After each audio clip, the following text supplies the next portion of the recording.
Hello అండి. అందరూ 13th afternoon objection bit ఒకటి అడుగుతున్నారు. అది కింది వాటిలో సృజనాత్మకత విద్యా ప్రమాణానికి చెందింది కింది వాటిలో సృజనాత్మకత విద్యా ప్రమాణానికి చెందింది అని అడుగుతున్నారు. ఫస్ట్‌ది గేయ సారాంశాన్ని సొంత మాటల్లో రాయడము, పేరా చదివి ఇచ్చిన జవాబులు రాయడం. ఈ 2 కాదులెండి. కీలో ఇచ్చిన ఆప్షన్ ఏంటంటే కథను చదివి సంభాషణ రూపంలో రాయడం. ఇది అవుతుంది.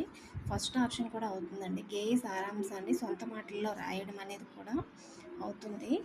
ఇది ఐడి నెంబర్ ఏంటంటే క్వశ్చన్ నెంబర్ అనేది మారుతుంది, కానీ ఐడి నెంబర్ 3922669213.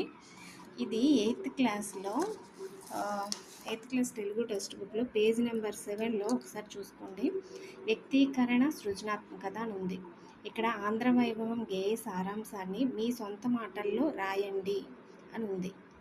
మన అబ్జెక్షన్ పెట్టినంత మాత్రం తప్పలేదు. అంటే 1 and 4 మల్టిపుల్ ఆన్సర్స్ అని పెట్టి 1 and 4 అవుతుంది సార్ అని పెడితే వాడిస్తే ఇవ్వచ్చు అనమాట.